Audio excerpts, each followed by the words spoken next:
Tjena! This is a 2-hour video on how to build a sauna in 3 weeks that I managed to build in only 1 year. I also made the music, and like I said, it's 2 hours, so you'll probably fall asleep. But here we go.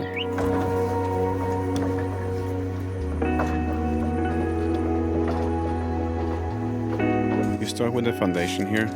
I'm going for a very basic, very simple foundation. You can do this in many variations and probably a lot better than what I'm doing here. But what I'm using is these 25 by 19 by 59 centimeter leca blocks. If you're in the US, you can get cinder blocks, those 8 by 8 by 16. They will work just as well. The goal here is just to create a foundation that is flat and level to put your whole structure on.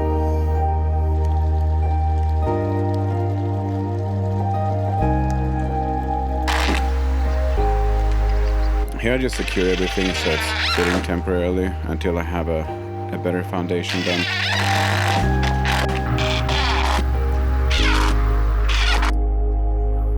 It's important to put down the sill gasket here to protect the wood from rotting, because these leca blocks as well as the cinder blocks, they are kind of like sponges and they will absorb water, and water can sit in them, and then that can in turn track up into the wood, and it usually just rots it from below. The main reason I put these angle brackets in is because in the future I want to have the choice to possibly move this whole sauna to another location. I don't have plans for it right now, but it is good to have the choice if I want to. And this kind of just firms the whole thing up a bit. I'm putting these double trimmers here because I want my deck board to run out almost all the way out, but they want to land on these instead of the joist header. And on top of the joist header, I'm going to have an end cap. It's a thin piece that will be basically closing up the side, so there won't be any bugs or anything coming in between the deck board. Because when you end the deck on the side, there's usually a gap between each that becomes a vulnerability. So there's also going to be a wall on top of here, so no one's going to see that. And from the outside, it will just be a closed board. And from the inside you will just see the deck flooring. Since I'm working by myself, I'm using these little scrap pieces to set the top even with the board next to it. It's just an easy way to always get the same height. I'm running a triple trimmer here in the center because this is where the interior wall will go. So even if it's not a load-bearing wall, I just don't want any kind of sag, because there's still going to be more weight here than anywhere else. So I'm just trying to make sure that it's kind of strong from the foundation up. Here you can see how easy it is to place these joists with these little scrap pieces. And I use these 2 pieces for every single joist for the entire build. So you just screw them in and screw them out every time you're done setting the joist. I'm setting my floor joist at 60 centimeter on center, 24 inches, because that's the recommended by manufacturer of the floorboards I'm using. It might be different for other materials. Sometimes you're going to have to do 30 centimeters or 12 inches or 50 centimeters, 20 inches. It all depends on which floor you're going to use. To speed things up a bit, I do this kind of production line style where I just mark a line center for where each joist is going to go, and then I go and pre-screw all these so I can just do one task at a time, and then which means I don't have to carry a bunch of screws around later when I'm hanging the joist. So this way I just focus on one task at hand and then do that as quickly as possible.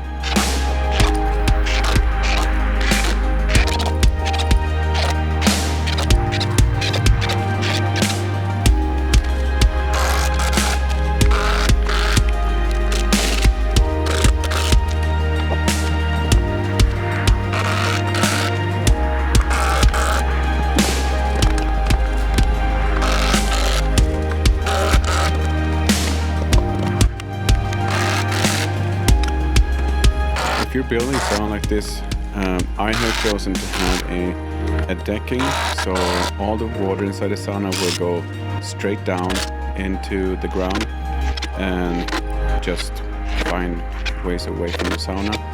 And I know that there are other people that are building these with tiles on the floor, and then you have some kind of tank for the water to collect in, or you have a drainage system that goes out in the back or into a lake, who knows. I chose this one because it's just easier and I don't sauna that often, so the water will just go straight down into the ground.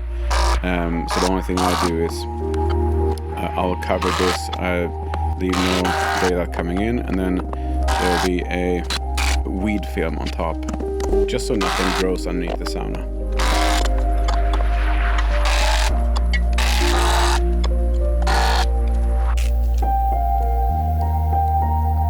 I think a very important thing for longevity of a deck like this is to put down this butyl tape, because it'll protect the top of the wood from collecting and keeping water going into the joists from above. Because when you have gaps between the floorboards, it's usually where water goes down and it can sit in these little cracks and openings, and that's how you get the rot.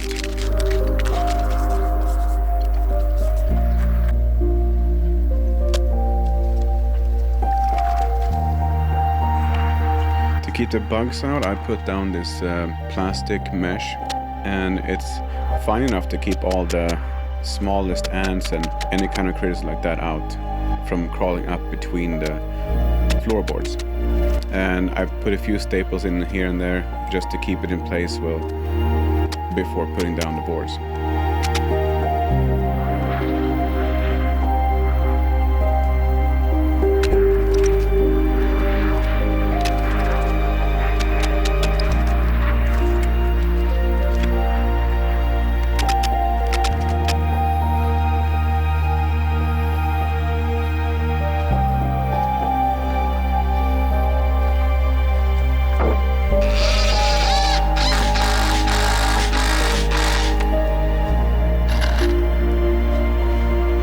For the first board, I can just use longer screws to get this down far, because I know there's going to be a wall here, so all the screw holes going to be covered up.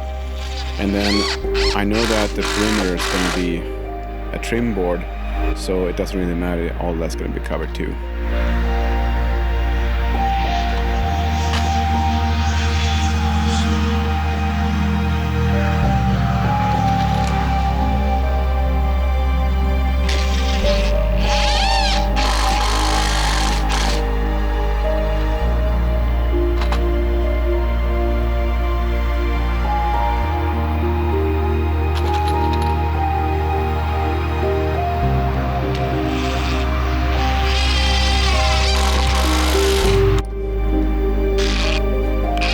Initially, I wanted to use composite decking for this project because it's a great water-resistant flooring, but I couldn't find anything in the lengths to run the entire structure. So I went with these, and these are pretty cool too. They have a gray finish. They are first pressure treated and then boiled in a gray stained linseed oil. Then they dry them, so they come bone dry unless you're unlucky, I guess. It's still recommended to use a 4mm gap or 5-30 seconds between each board, just for the seasonal expansion.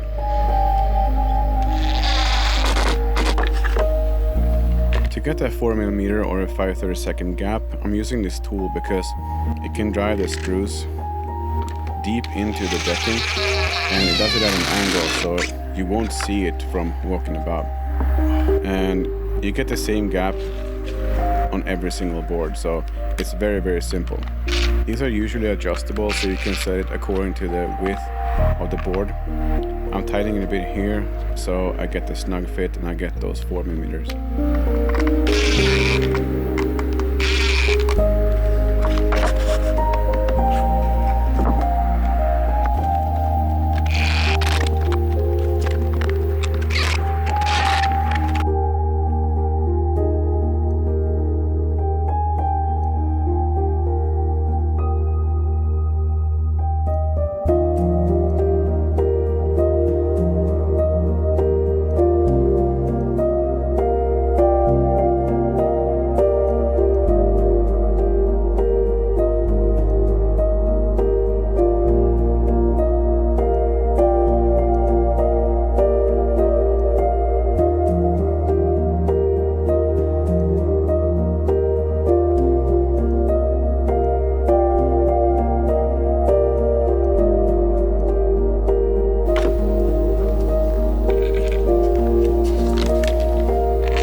a pretty small deck, and even for this size, I would always use this kind of tool because it just makes it so much faster, and it just looks better too. So I highly recommend this kind of tool because at the end of the day, with this, you're saving time, and you can calculate how much this costs compared to how much in time you're actually saving. And not only that, but the result is always coming out perfect. So that's what I like about this.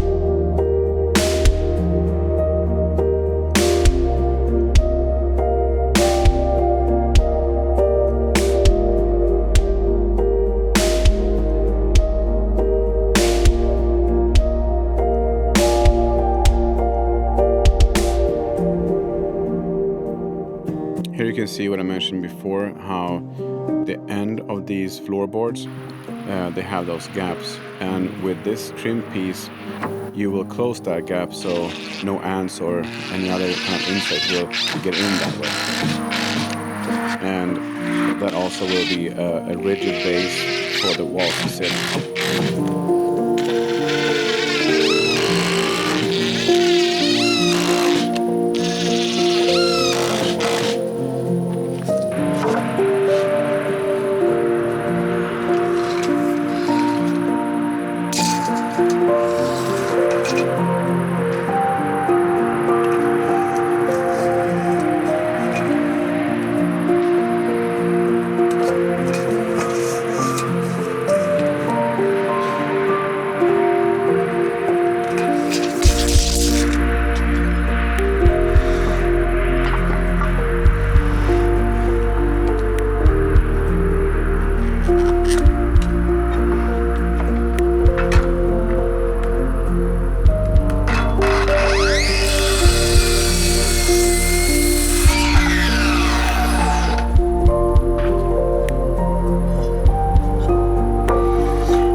This is pretty straightforward. You just put the bottom and the top plate next to each other. You mark out center for each stud, and then you run the speed square along those lines so you get the same markings on both, and then you have it.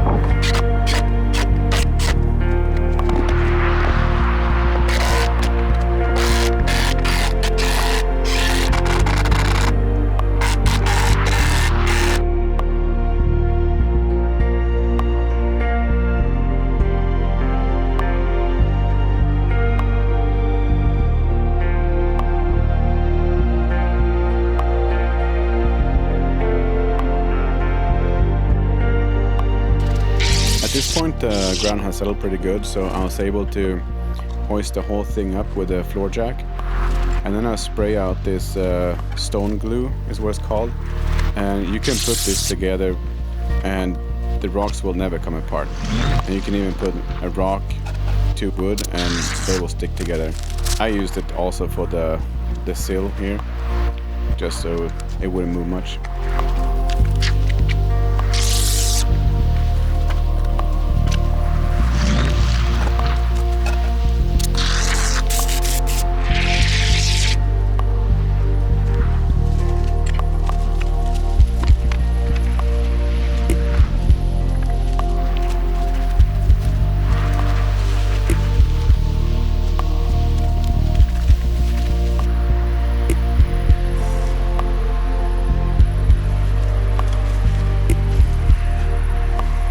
This is such a simple and small structure that you can do this by yourself, and you just put a few blocks in, and then I have those side bracings to tighten down when I have the walls upright. I'm just making sure that the wall, when lifted up, because there is some weight to it, doesn't just fall off the edge when it's upright.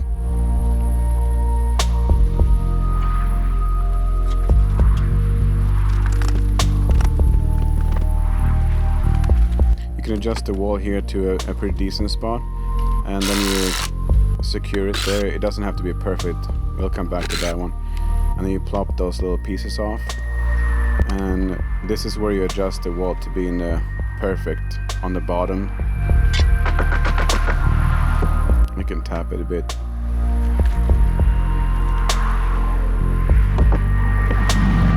And then we can secure it with screws down into the floor, because we know it's in the right spot there.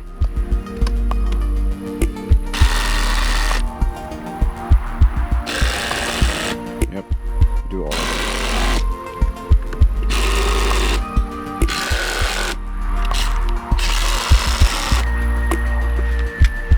And now we're gonna make sure it's plumb. So we adjust it, and then we put a screw in on that brace. Then we come back to this brace, take it off, make sure it's plumb, take your time. There we go, nice.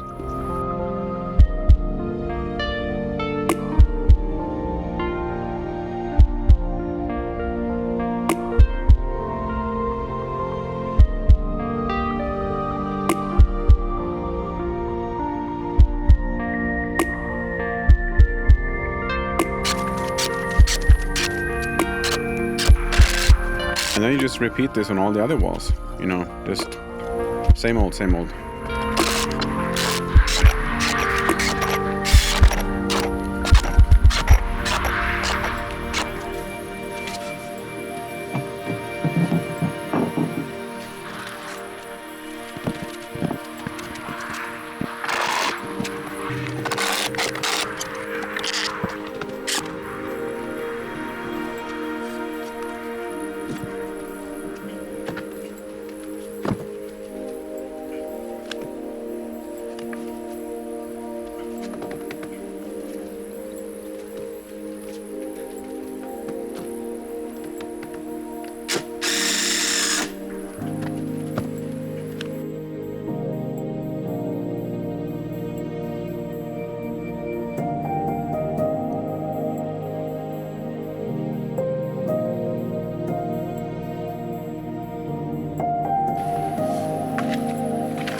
Since this is not a load-bearing wall, I'm just using 2 king studs here to put them together, just to make sure there's no warping, because this is where the interior glass door is going to hang on, and I just like it to be a bit more firm like this.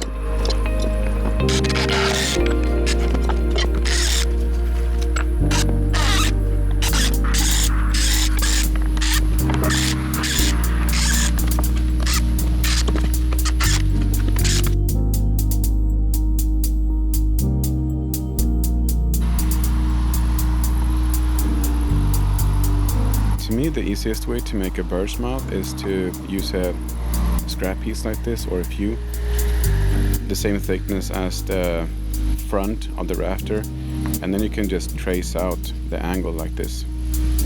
I think it would have helped too if my hand wasn't blocking the entire procedure, but I guess you will understand anyway. Maybe?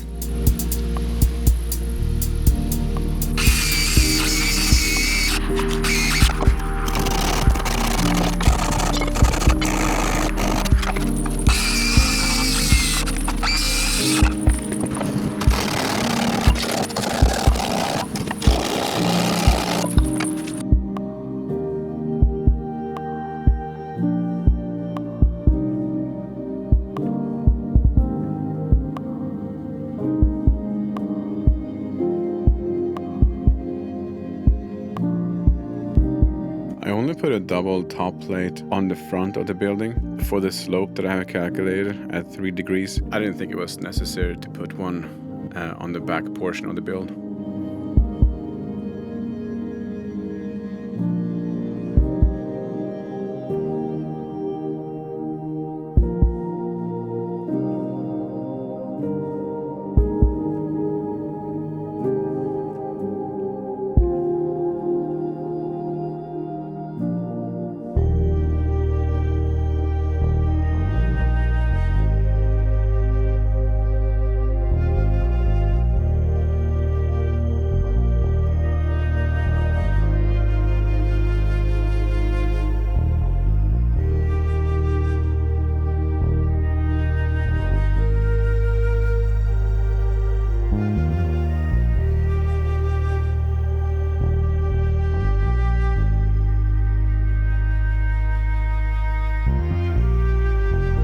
And we put in the blocking here between each rafter.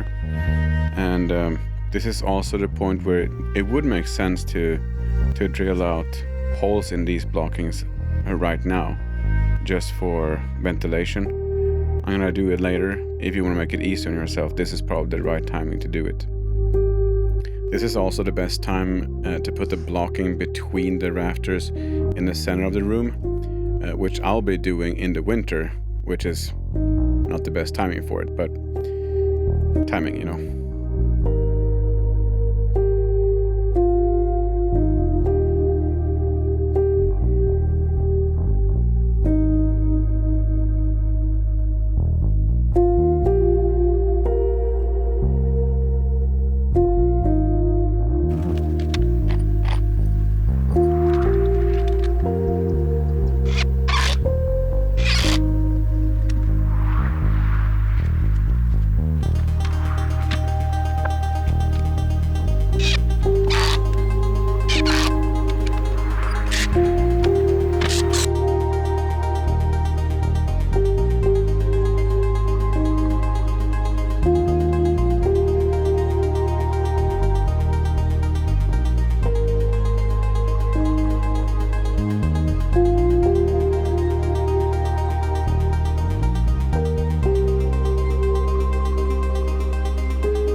You can see the angry clouds rolling in here, and I knew I had less than an hour before the rain was coming. So I had to make swift work, and it's good I had this chalk line that I can just mark out all the rafters, and then I just screwed in accordingly. I had a tarp on the ground, so I knew whenever the rain is coming, I'll just cover the whole thing up, and I do some more work on the ground.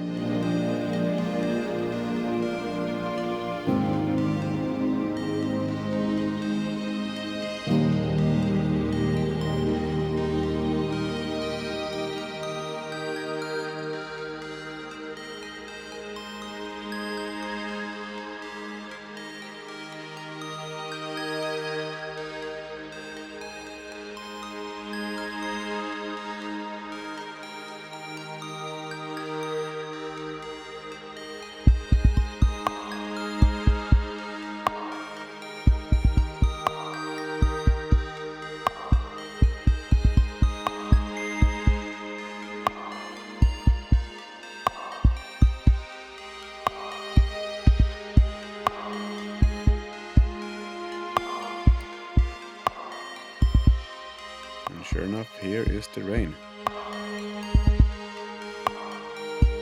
And it picked up pretty quickly.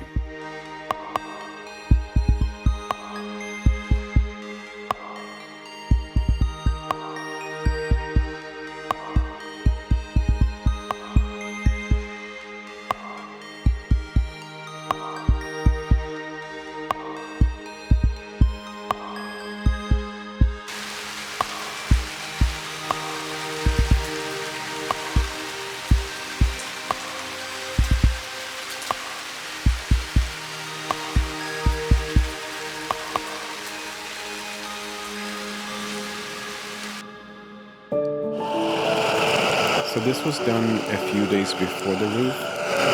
They just have to sit and cool down for obvious reasons.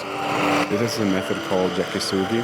I know a lot of people call it shisugi bun, but according to my Japanese friend, that makes absolutely no sense. So doing this, not only you get the nice char color, but it's also supposed to be weather protected, some say up to 100, 200 years, and maintenance free, so you don't have to put any stains or polyurethane or any kind of finish on top of it. This is just it.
down these strips with 45-degree angle just to put around the perimeter of the roof.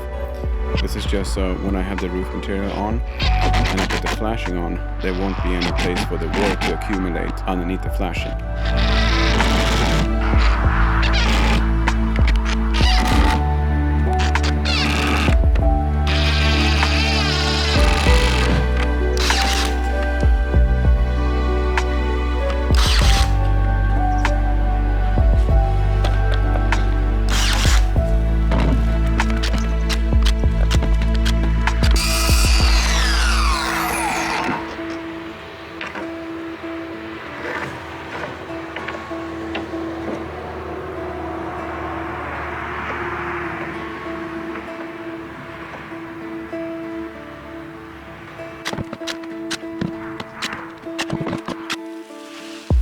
For roofing material, I went with this bitumen.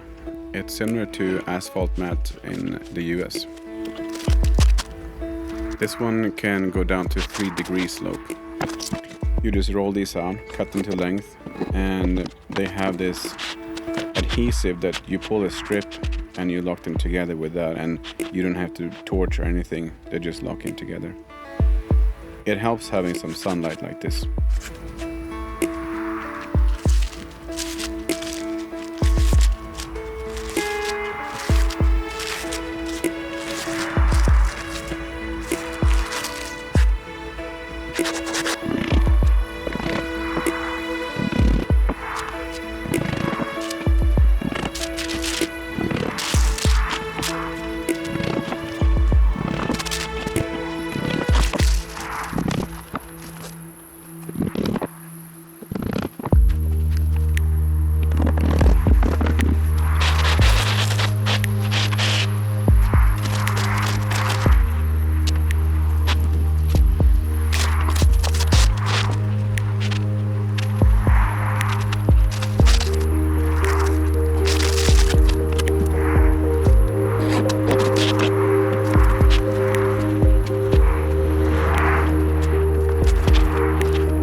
forecast this day, there was 0% chance of rain.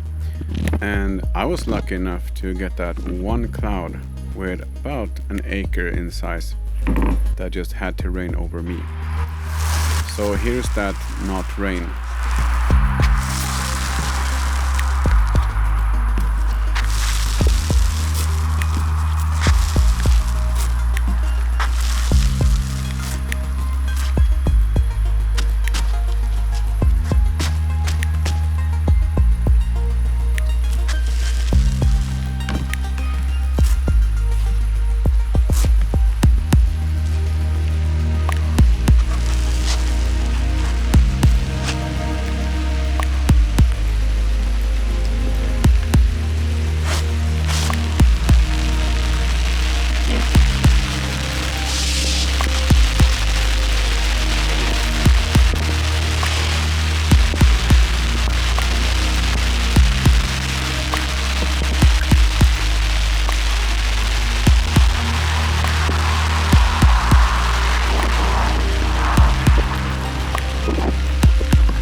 So here we go with the top layer, which is also a bitumen with polyester and glass mix. And all you have to do with this is just lay them out, cut them to size. And when you have moved them into the right spot, you just remove the protective film from the self-adhesives of both surfaces. And you just push it down and it locks perfectly in place. The only difference is if you're doing this on a cold day, you might need to use a heat gun just for the glue to work better.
So here's when I realized that I need to have those ventilation holes that I could have done a long time ago.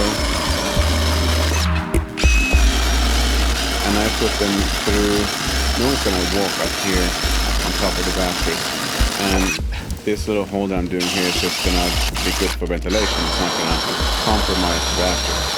So you do this, and then on top, above the panel here, you'll have a ventilated space, so it's not gonna start mold and mildew up there. But yeah, it would have been much easier if I had done this during framing instead of this part of the build, but you know.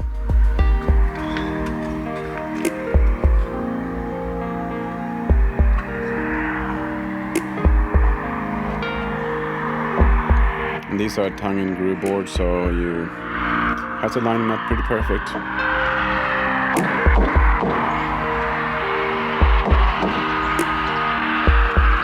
And when they're shaped like bananas, that's not the easiest thing, but it's not the hardest either.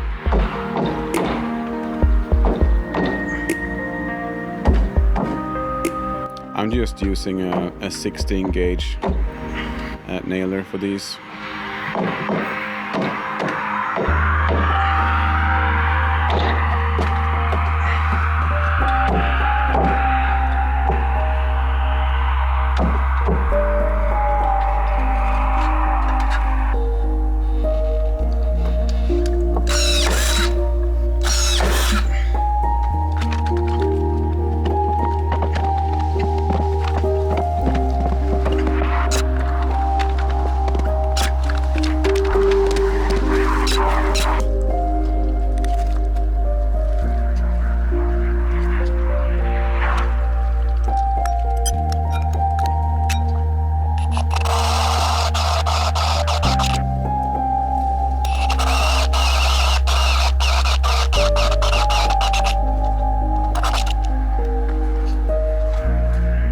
Here I'm putting the ventilation holes. I start on one side, and to make sure I don't have a blowout on the other side, I flip the board over and do that last 1/4 inch from that side, or 6 millimeters.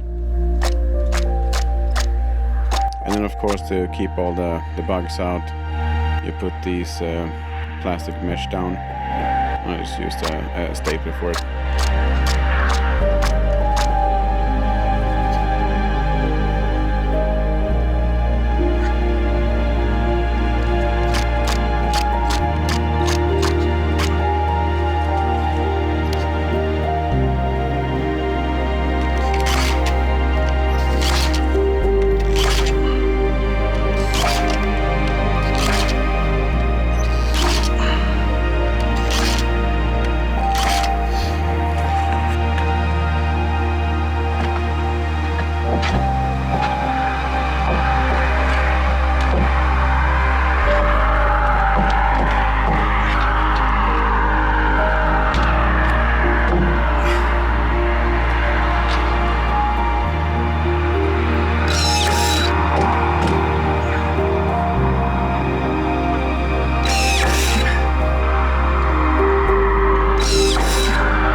Measuring out where the LED strip's gonna come out and down, so I can have that flush with the paneling.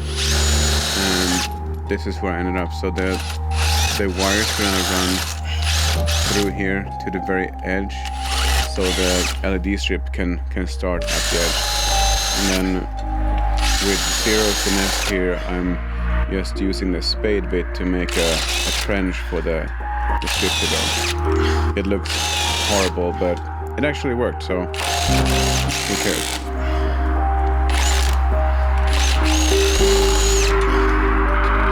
And then you have this little cord coming through there.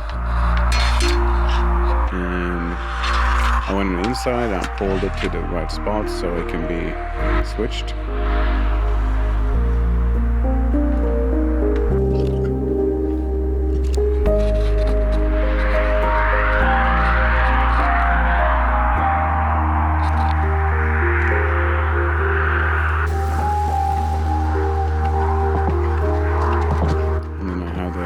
Strip there and plugged in, ready to go.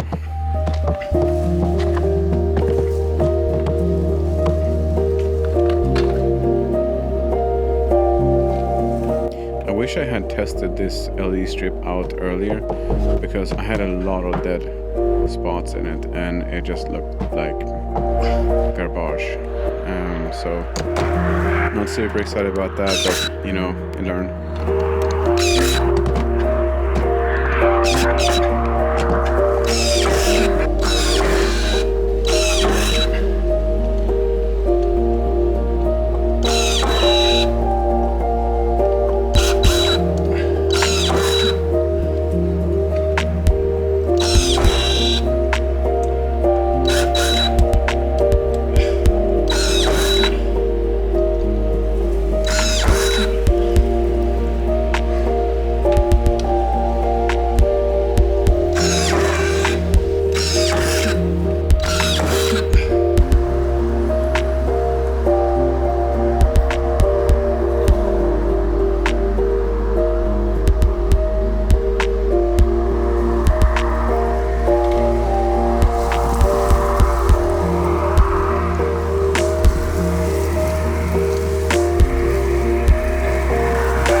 I set all these panels very tight, except the one here where I'm gonna have the LED strip run in.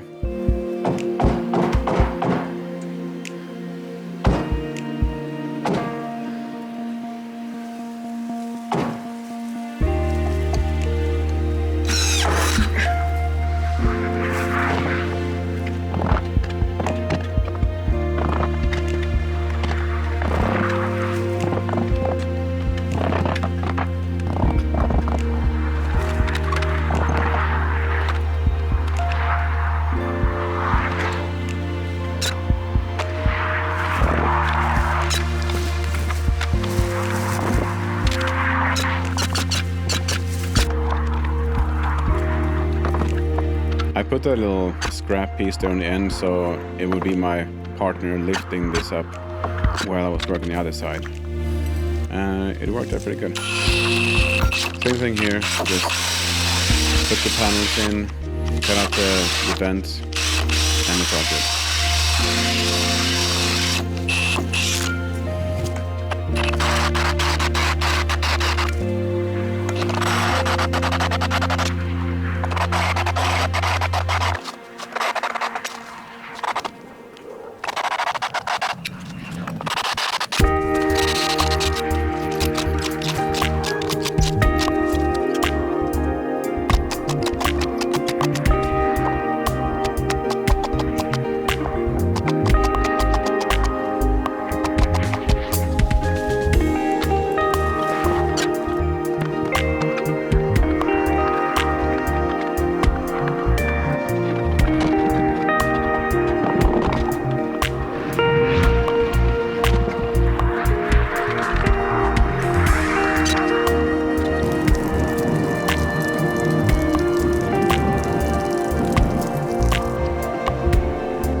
There's the snow on a fall day. Nice.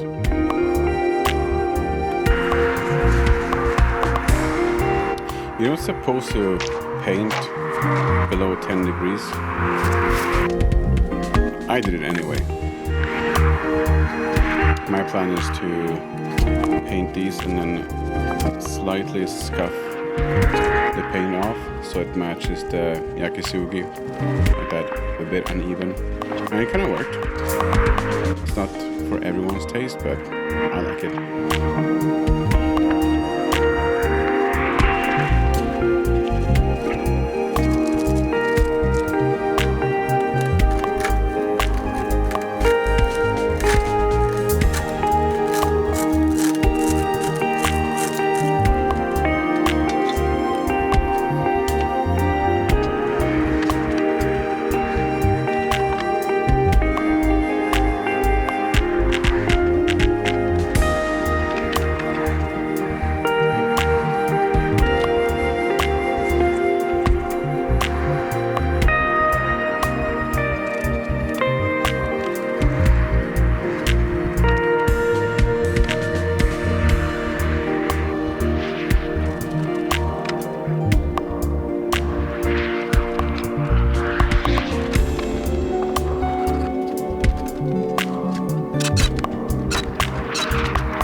The reason why I put that black mesh on before is because these vent caps are great.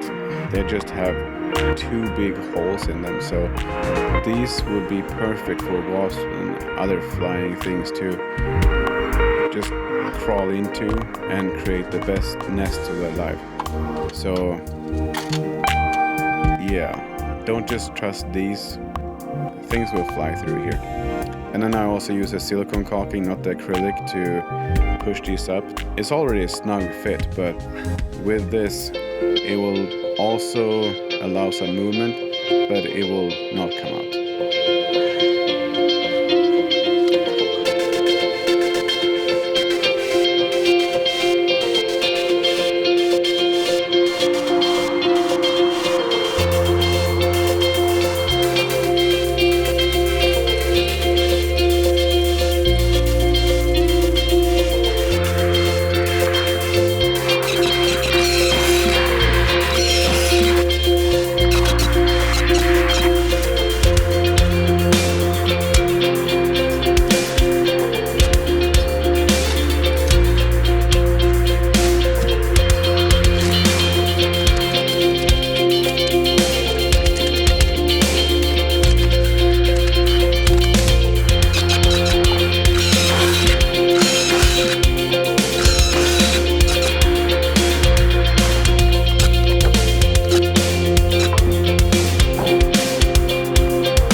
Composite sheets here. They're supposed to be flame retardant to put around the perimeter of the house, just so you can delay ground fires. They're pretty easy to cut, and they have some flex to them. The downside is that they absorb moisture like a sponge. So you can see on the left side, it's pretty good at soaking up. And to make sure that doesn't track up into the wood, you have to put some kind of barrier, and I'm using this glue-on foam for it, just to create some barrier.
I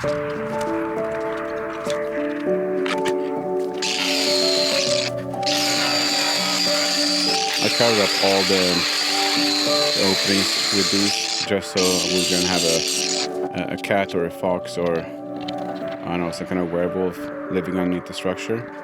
I don't think anything would really keep out rats because they will always squeeze into something, even if it's a needle hole somewhere. And these are nice. You can actually just nail them in like this and they attach to whatever is behind them. If you want, you can do the same kind of thing with, you can just make a block foundation for this or like a slab pour or something just to have a stable foundation. As long as you have ventilated space, because you'll see later I'm gonna put in all these ventilation like underneath the roof. Because ventilation is key when you have a space like this that is heated, cold, and then you have all the splashing of water and all the humidity in the sauna. Keep the rats out, or at least some peace of mind that there won't be 18 million rats living underneath, because it's not proof, but at least it's better than nothing.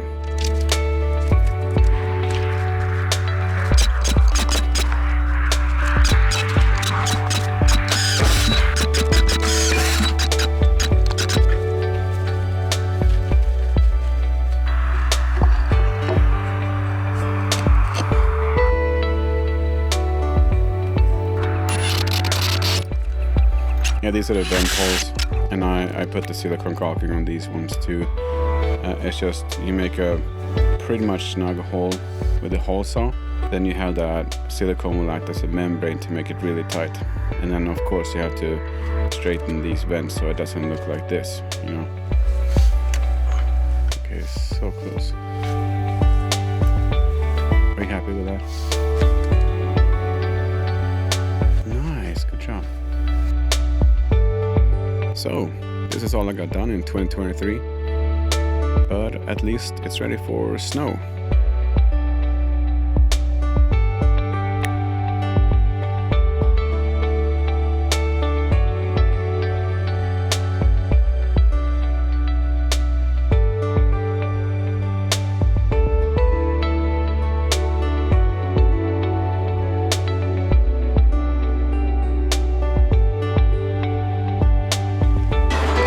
So the first run you're gonna do with these stoves is not gonna be inside your sauna, okay?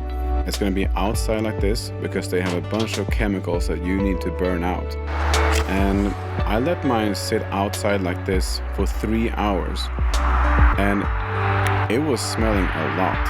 So you don't want that inside your sauna.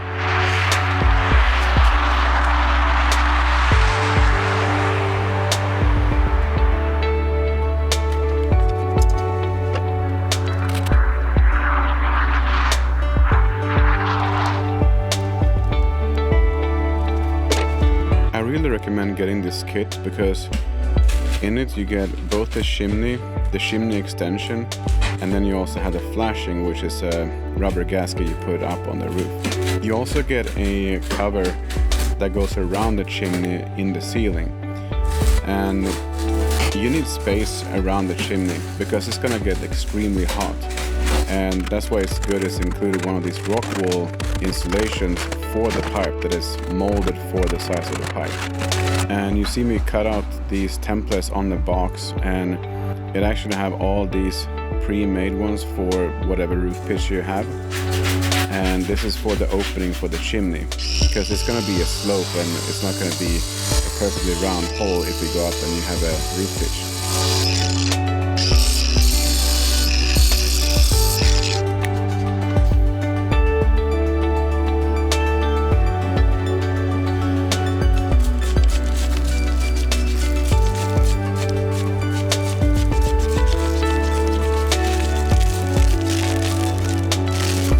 According to the instructions, the best way is to spray these soapy water, or I just use some dish soap with water to drench this whole thing, and then this gasket will slide on. Because I can tell you this, if you don't put the soapy water on, it is not going to be a fun time to put this gasket on.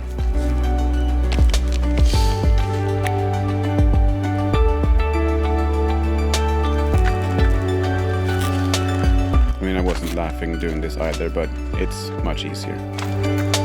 There we go. And it's almost like a clean too.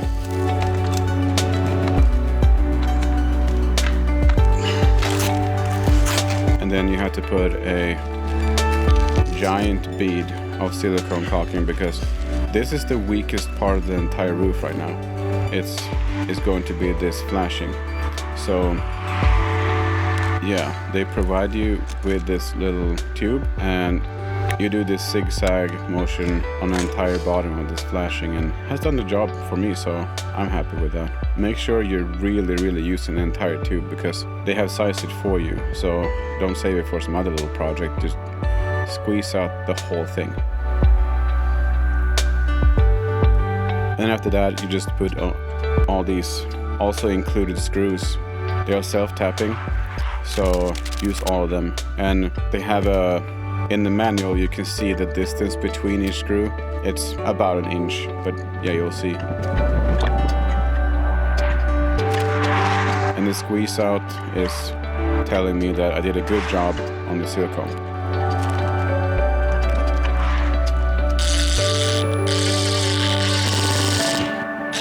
I would say that the upper part I've done first is the most important, because that's the direction from which the snow or the rain is coming. On the bottom part it's important too, but it's not as important, because water would only have that direction if it was blowing up. So yeah, but this kit is perfect, and you have this ring you tighten it with, and it's not gonna move forever.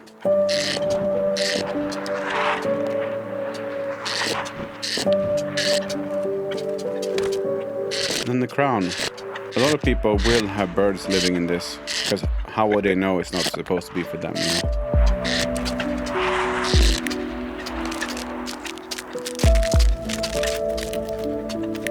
This is just normal cellulose.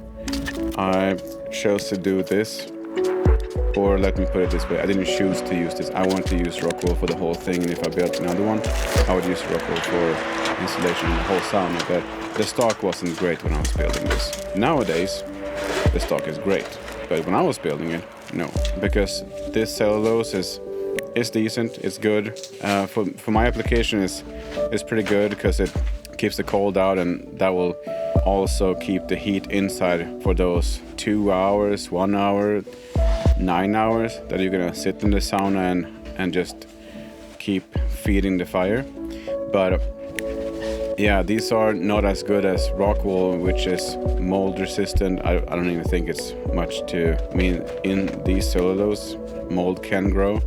It doesn't really grow in rock wool. And it's also fireproof, so the cellulose, not so good for fires. The amounts that I could get from rock wool I use for all the walls that are actually in somewhat of a danger of some kind of fire, like around the stove itself. I thought it was important to use that package of rock wool that I could get ahead of.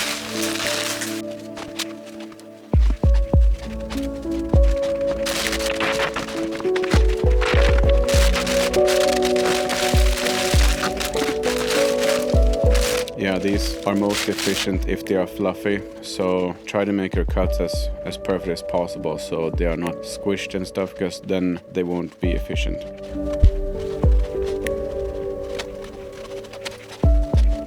For the walls, I used 95 millimeter, just shy of 4 inches thickness of these bats. And for the ceiling, I used 120 millimeters, and that's 5 inches.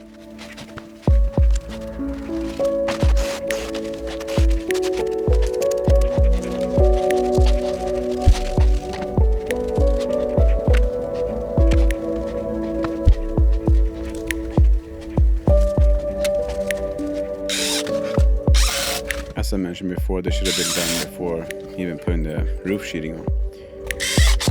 I leave a air gap above here just so there could be a flow and not stale air sitting there. It's just good for circulation.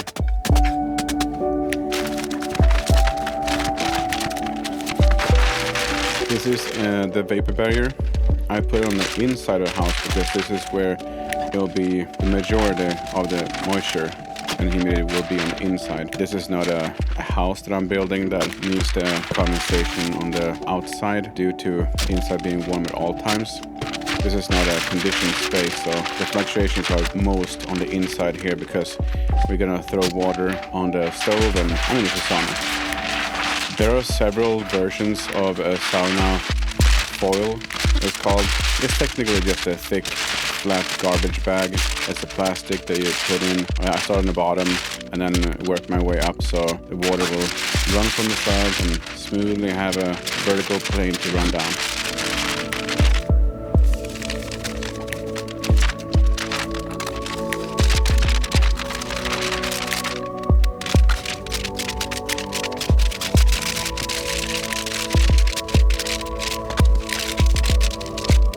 Even if it's sauna, I think it's important to tape all the seams so you have nowhere for the water to get in, even if you had something miraculous that happened, like a wind that flew in and pushed water up against gravity.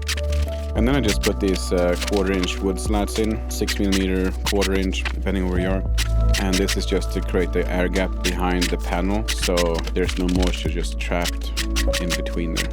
I think this is a very, very important thing when you're doing a sauna, because that keeps the panel dry those times where it needs to be dry.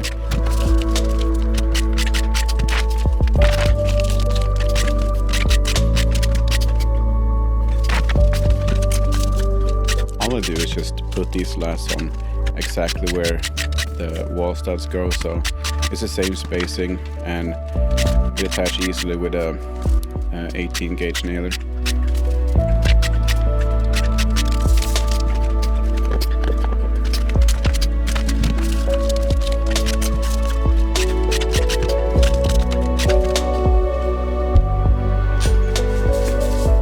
I measured out where the benches in the sauna will go, and this is just blocking to make sure that when I attach them, I give myself a bit of a wiggle room here because I haven't fully set exactly where we're gonna sit, and in the case in the future I want to move them, it's good to have some wiggle room.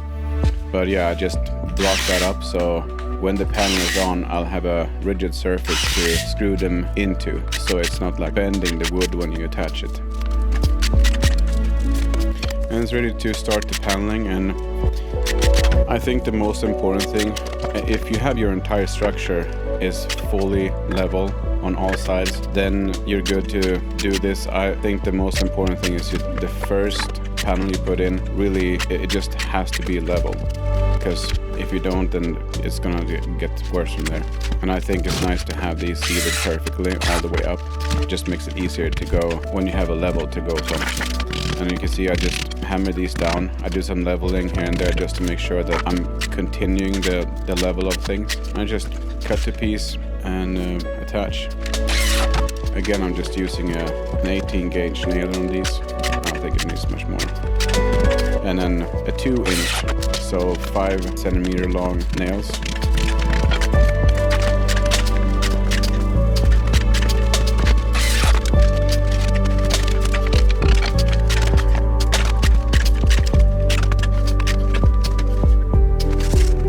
So I chose these tongue and groove panels because they were pre-made with this black nice finish, and this is Nordic spruce. It has knots in it, but it's not those high density knots. And I get questions about this. If you rest against the panels, will it burn?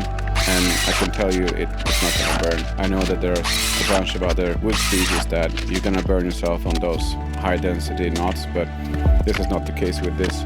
And they make these, they are preconditioned, so it's a Nordic spruce and they coat it with a black hard wax oil, so it's not a stain that's gonna create some vapor. It's meant specifically for saunas.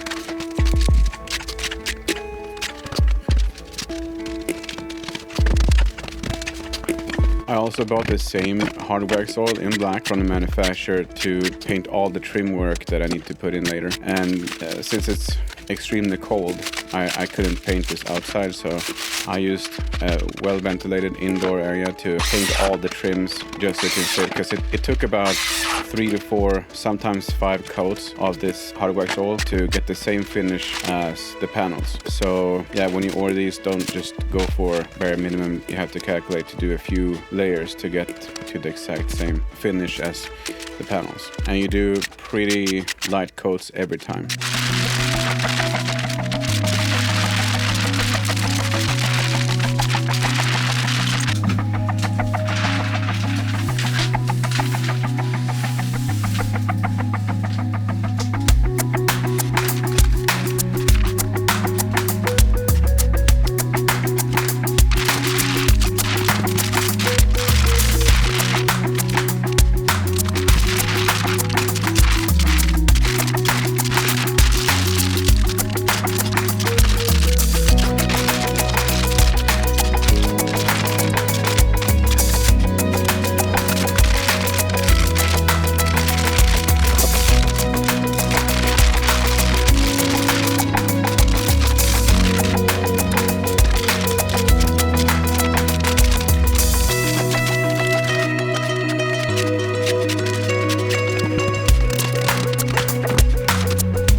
So you can see here there's a structured stone on the right upper corner.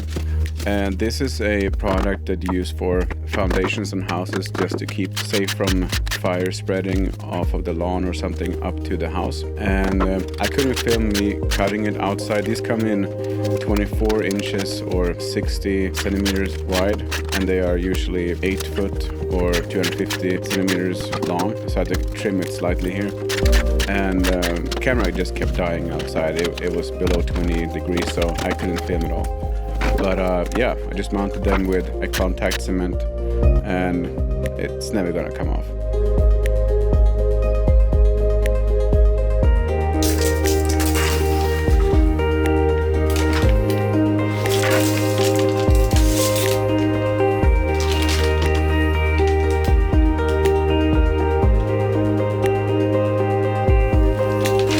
For the entertainment, I framed the window to look out, and you had the entertainment in the sauna is just a view.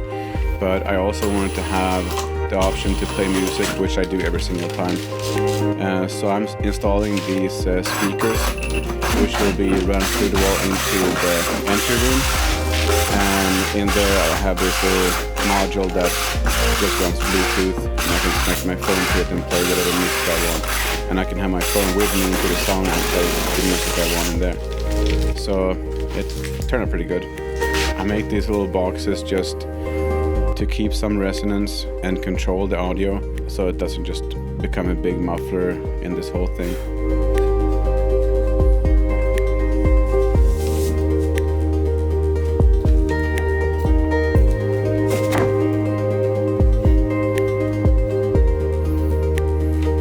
These speakers are marine grade, so they are made for boats and little yachts and whatever.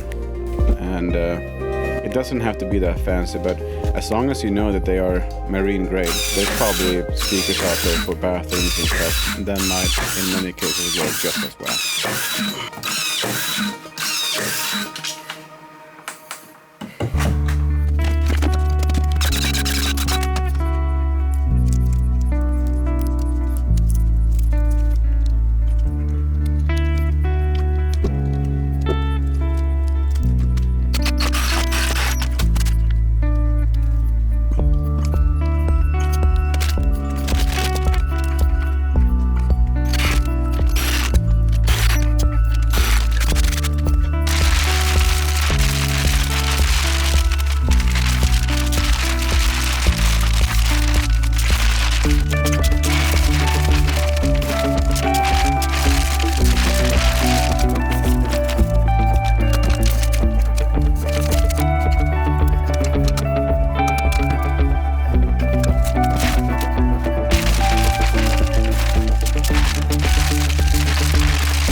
Notice here that I'm not putting any vapor barrier on this side because we have the vapor barrier on the other side. And if you put 2 vapor barriers, you're gonna have a perfect spot for moisture to be trapped. So behind the stone on the inside, there's no vapor barrier, so that's why on the right side of the door, I had to put a vapor barrier. On the left side of the door, the vapor barrier is on the inside of the sauna. So just a little thing to remember when you're doing it.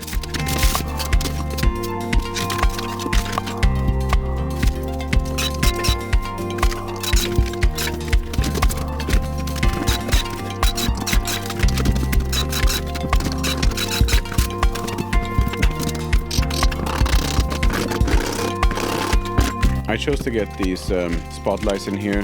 They are IP67 rated, so they are for wet rooms. I mean, this room is not going to be as hot and humid as the actual sauna room. This is just the entry room, but you never know if it's going to be a bunch of steam coming in here too, so I chose a good grade. And then you have the wires just running behind there. In case one light will go out, all of these are just individually connected, so you can just swap out if anything would happen. I do have my nailings along the perimeter here because I know I'm gonna put a trim piece in, like you see here. Some of these didn't really cover because I didn't want to go too far to the end of the boards, but there's a pretty good wax to use to just fill in. I'll show you later.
Okay, it's summer again, so it's time to continue on the outside.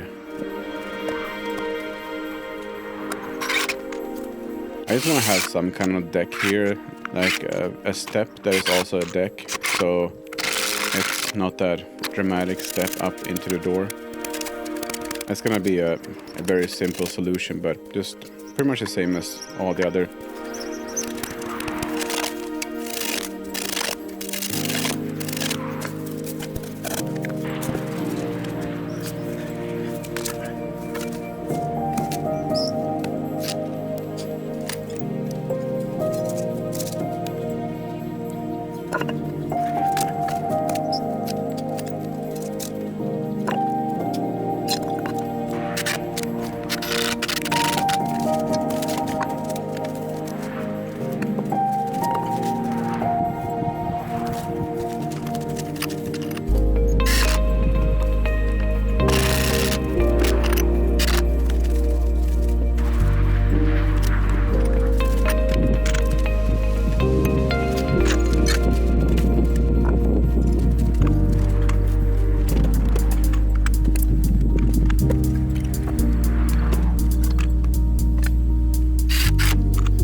I don't know why the manufacturer of this decking system don't sell the matching paint.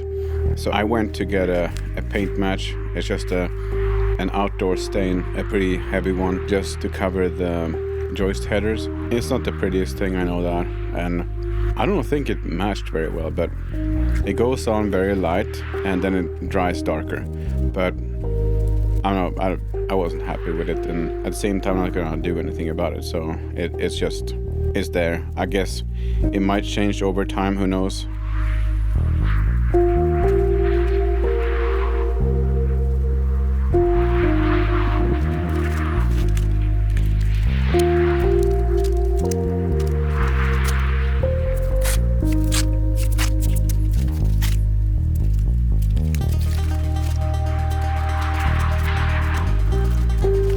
Most of this I just painted freehand, but I figured, you know, Murphy's Law, when you paint it like this, it's always gonna be a bunch of spill and it's just gonna splash everywhere. So I taped this just to be sure I'm not gonna have those ugly things. So every time I walk to the sauna, I am gonna kick myself for spilling on a few steps. I already hate how it turned out anyway, so it is what it is, you know.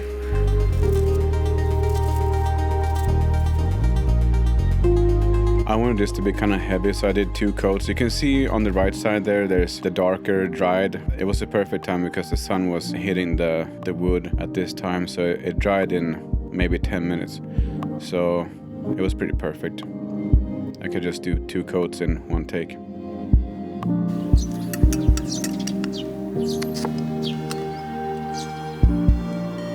So now when it's hotter days again, I can paint the trims and everything that I couldn't put in a conditioned room before. And this hard wax all really goes on smoothly here. I think I did only 2 coats here on the door. And all the trim inside was 3 or 4 coats. But yeah, you can see how nice it soaks in and stains the wood.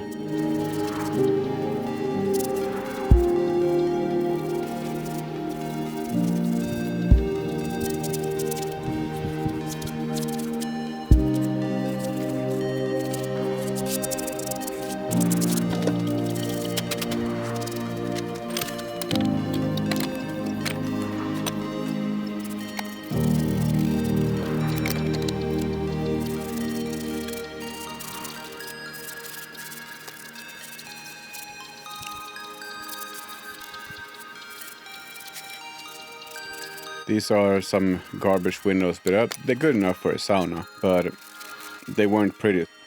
Yeah, we slapped on some hard wax on this one too, so it would match everything else. I didn't really care that much about how even and how pretty it was going to be, because most of this is going to be hidden wood, but I just wanted to have something on anyway, because at least it's protecting the wood from rot and everything else, because it's kind of a strange environment to be in a sauna.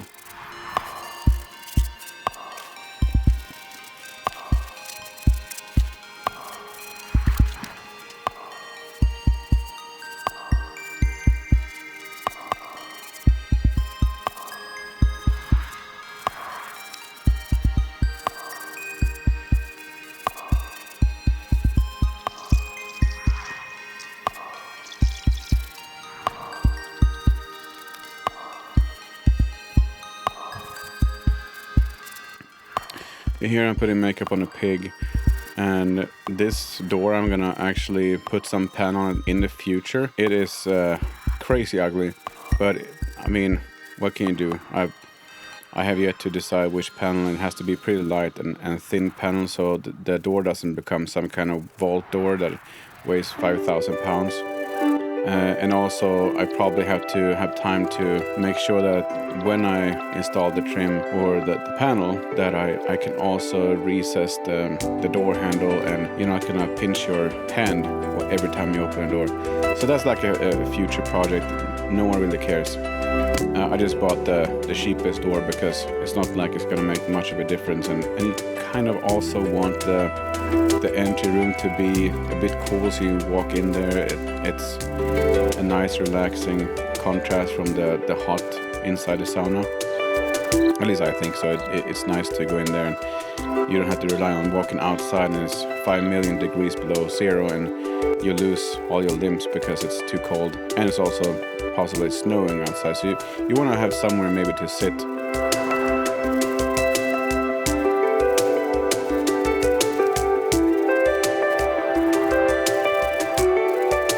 The trim is, I just tried to match the thickness of the panel, and since this is pretty much a year after I built the whole outer structure, all the panel had settled and it was the right size and everything. So you can see there, used a jointer to get these down to the exact same thickness as the outside panel, because now I have made it flush there, so I can put a final trim piece on the outside. I wanted kind of a sleek.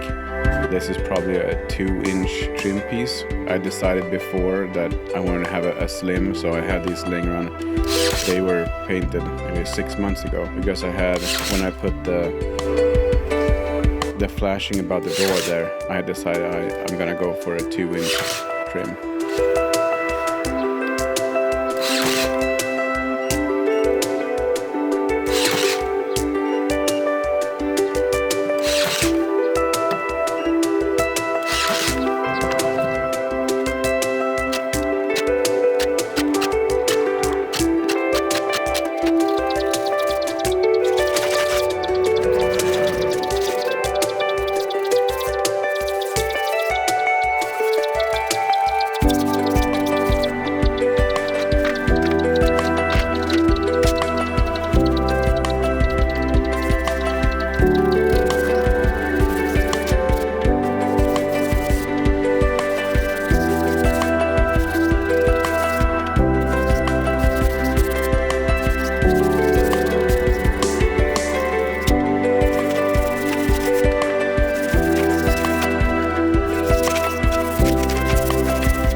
So this is how you cover all the nail holes.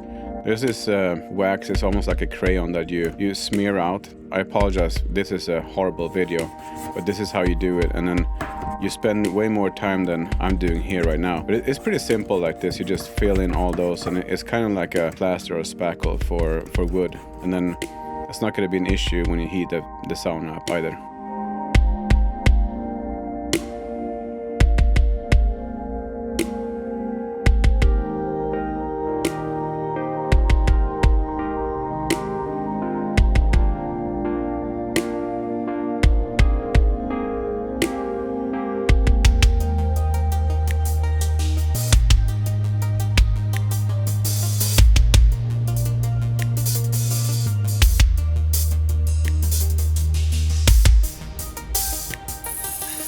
This is good. The power company was out and they cut down a bunch of trees that they thought would grow up into the line. So I went out and I collected those, cut them up in little pieces, so I would have a good amount of clogs to use all through the winter.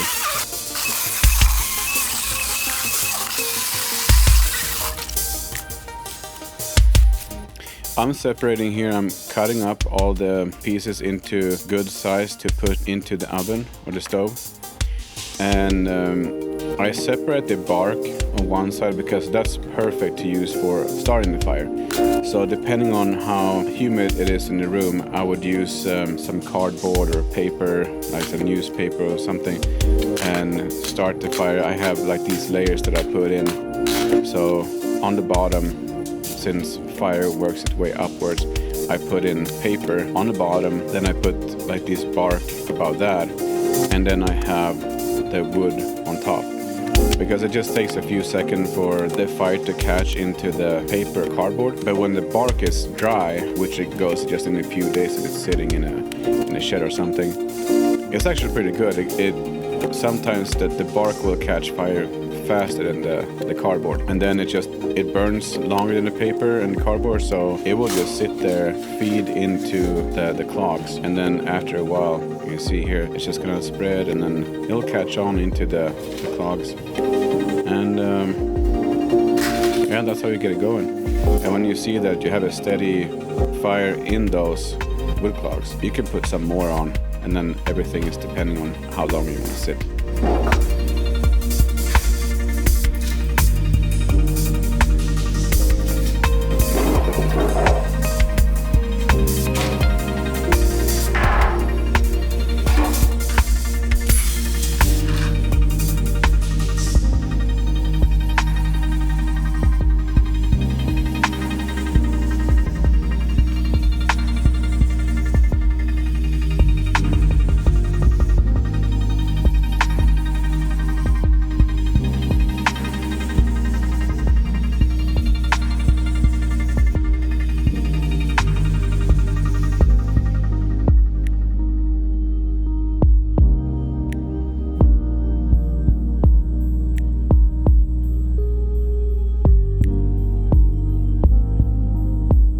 So if you managed this long into the video, I'm really thankful, because this is a extremely long video. If you have any questions, let me know in the comment section. But yeah, thank you so much for watching this video.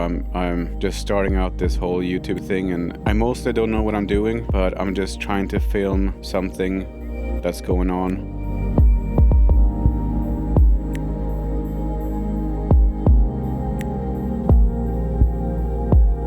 Yeah, if you want to watch a bit more lengthy and without my voice, you can just go back. There's a playlist for this whole sauna build, and yeah, there's no voiceover. This is my first ever voiceover, so it's probably going to be something I look back on and feel embarrassed about in about 2 or 3 hours. Who knows, you know? But yeah, that's the build. So I hope you learned something, and thank you so much for watching.